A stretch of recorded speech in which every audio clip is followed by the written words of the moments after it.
It's June the 5th, 1944, and Private Jake McNasty is inside one of many C-47s. But most of the young men, it's their first taste of war. McNasty, too, takes his spot in the middle of the line. Outside, pillars of bright traces rise from the trees and fields. Bullets fly all around. The men hold on as enemy fire tears the aircraft apart under their feet, shredding vital components. The aircraft is bleeding out, engines losing power. McNasty knows they won't reach the LZ. Plane is falling! We are jumping now! Go, go, go! Alarmed, the first soldier jumps off, and the rest of the men follow, jumping one after the other with no hesitation. He's falling! Finley! McNasty shuffles forward, ready for his turn. A single bullet punches clean through a soldier's parachute release. Damn it, pick it up there! The soldier ahead of McNasty jumps away, leaving behind a wide open door. McNasty knows a second of hesitation can mean hundreds of yards of separation once they hit the ground. He must stick with his men. He can't help. McNasty jumps out the door, his parachute opening up in the night sky. McNasty stares in horror as the aircraft flies further and further away, with no more parachutes. He has just lost 2/3 of his fighting force and will now land at least 8 miles away from the target. His orders to destroy 2 secondary bridges and prevent advancing German troops from crossing a third one is going to be much more difficult now. McNasty slams into the dirt, all alone.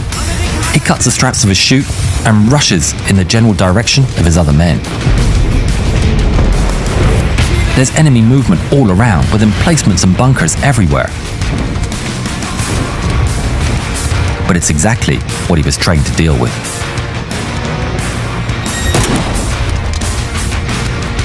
He reveals his iconic mohawk. It's a proud representation of McNasty's Choctaw heritage, and it's already a legendary sign of the unit called the Filthy 13.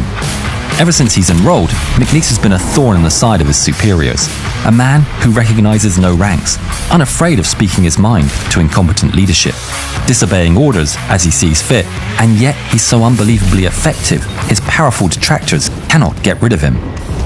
He moves quickly through the French hedgerows, silent like a ghost.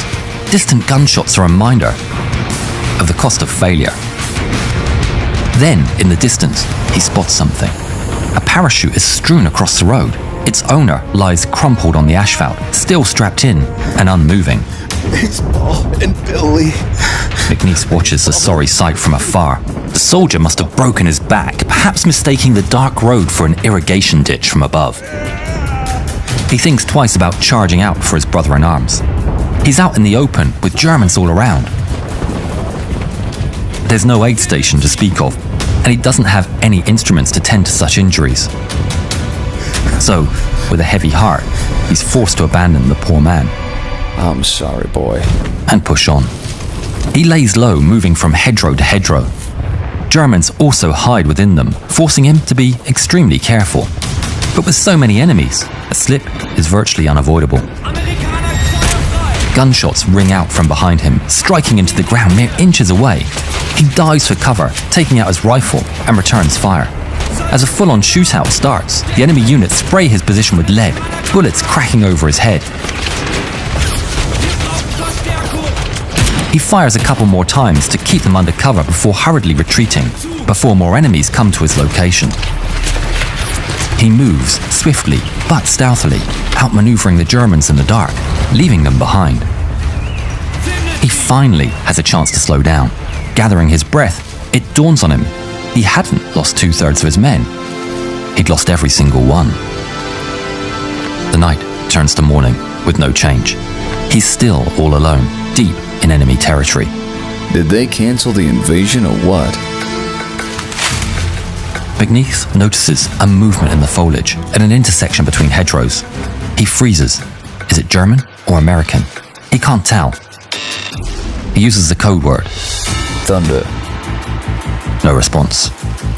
Thunder! Silence. Those must be Germans.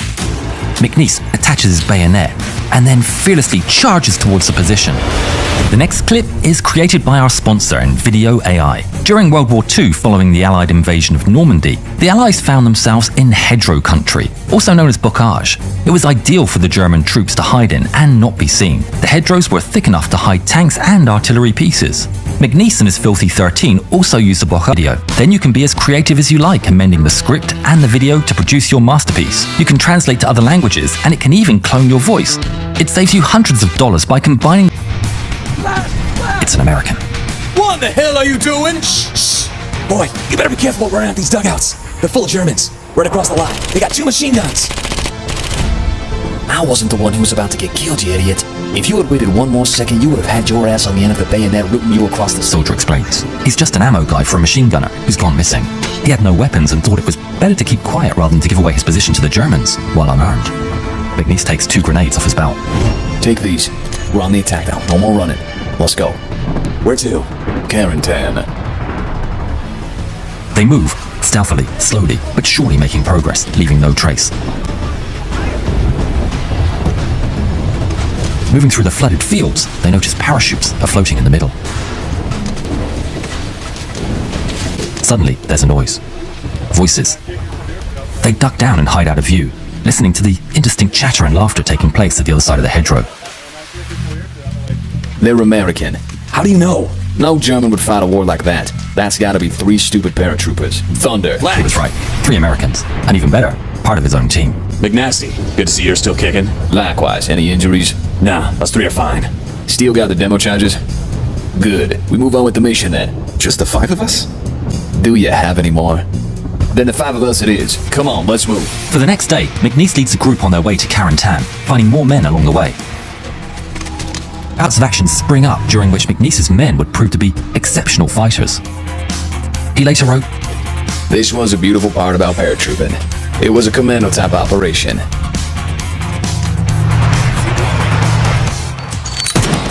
If we bumped into a company of Germans marching along through there, why, 2 of us would just lay in and kill 15 to 30 of them, and then we were gone.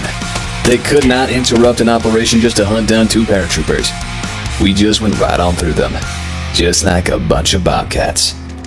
Soon, McNasty's group of dirty and ragged men stumble across the headquarters of Colonel Howard R. Johnson, Hey men, who's in charge here? commander of the 501st Infantry Regiment. Good to see more men making it out of this meat grinder. You're being assigned to our unit.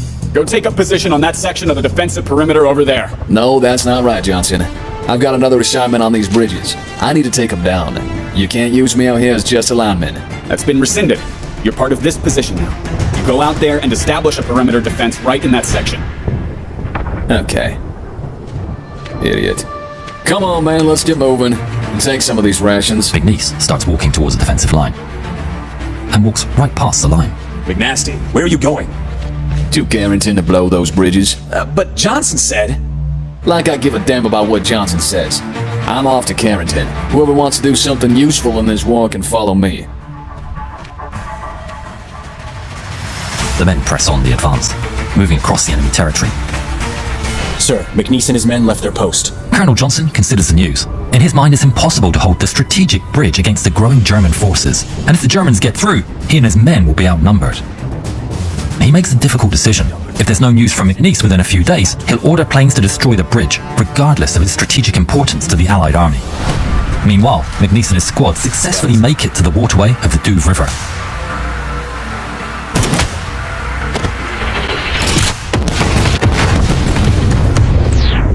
They get to the secondary bridges, destroy them, and move up to the main bridge. Concealed from the Germans on the other side of the river, they dig their foxholes and set up defensive positions. And there it is, just a stone's throw away, the bridge they're meant to hold, all on their own. Come on, let's set up these charges in case we have to blow it. They get to work, still under the cover of darkness. German activity in the area is heavy, but the surveillance of the bridge is surprisingly lax. McNasty and his demolition men move out over the causeways, sneaking under the bridge with charges in their hands. Together, they rig up the support pillars, ready to blow if they can't hold the position. The men return, undetected. Around them, soldiers take time to eat, a few getting some shut-eye. Not McNasty, however. He still has to make his foxhole. He's done just before daybreak. The Americans wait anxiously, rifles in hand, with a handful of lookouts peeking over the causeway, ready to trigger the ambush the second the German reinforcements step on that bridge.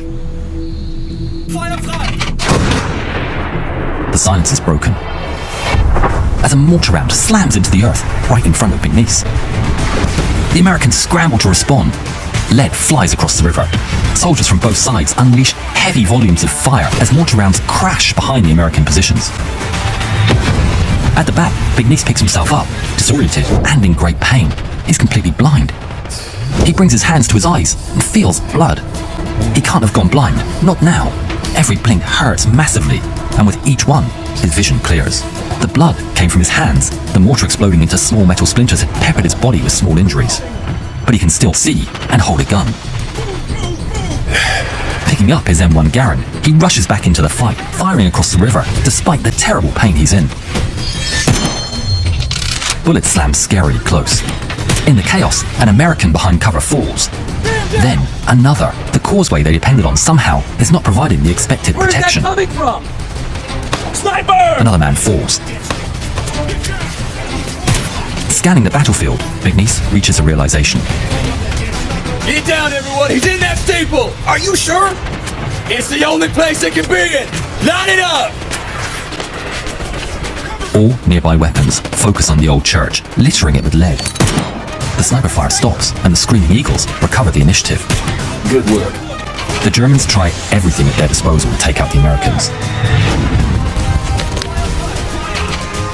McNeese's men endure mortar fire, coordinated with charges across the bridge. They're trying to get to the bridge! But none of the Germans make it through. McNeese and his men relentlessly hold off an enemy force multiple times their size. They constantly relocate, firing from all across the causeway, while the Germans are stuck trying to push an exposed choke point. After 5 days of valiant defense, a roar is heard in the distance. It's aircraft, but it's not coming from the German side. No. P-51 Mustangs, loaded with bombs, appear over the horizon. They close in fast on McNeese's position. It dawns on McNeese that out of all the people he'd picked up, none were radio men. No. No! Take cover!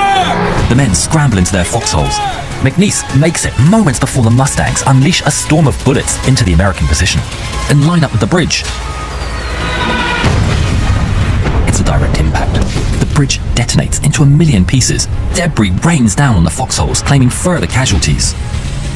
Then the American aircraft turn back around and unload the rest of the bombs into both sides of the river. When the dust finally settles, McNeese finds a line in shambles, and the one thing they were meant to protect is destroyed, beyond repair. But at least now their fight with the Germans on the other side is over, giving them time to rest and tend to the wounded. Y'all did well, boys. Now it's all over. The Germans are coming from behind! More Germans appear, but this time they come from the woods, behind the American positions. McNeese orders everyone into cover and to open fire. The crackle of American machine guns fills the air, and the incoming mass of Germans scramble for cover, caught completely by surprise. Gunfire quiets down, and a pair of Germans emerge, waving a white flag. Surrender! Nein, we want to ask you to surrender. What the hell do you mean, us surrender? Why? We would not surrender to 30 or 40 people. We've got a whole battalion. Well, get your ass out in the water and come right on out here! Silence lingers for a moment, until suddenly, Wir können nicht aufhören. the Germans shout a war cry and charge out of cover. Immediately, they're met by machine gun fire, tearing across their lines upon the open ground. It's completely one-sided. The German attack rapidly collapses, soldiers dashing back for the safety of their ditches, while their brave brothers that pressed on succumb to McNeese's machine guns. Moments later, the American unit the Germans were fleeing from appears in the woods. After so long, McNeese could finally breathe a sigh of relief. At long last, he had backup. Despite the destruction of the bridge, the main objective of preventing further reinforcements against the D-Day landings was successful. McNeese would continue fighting throughout the entire war, which we may cover in later videos. Let us know in the comments if you'd like to hear more. Private Jake McNeese passed away on January 21st, 2013, aged 93.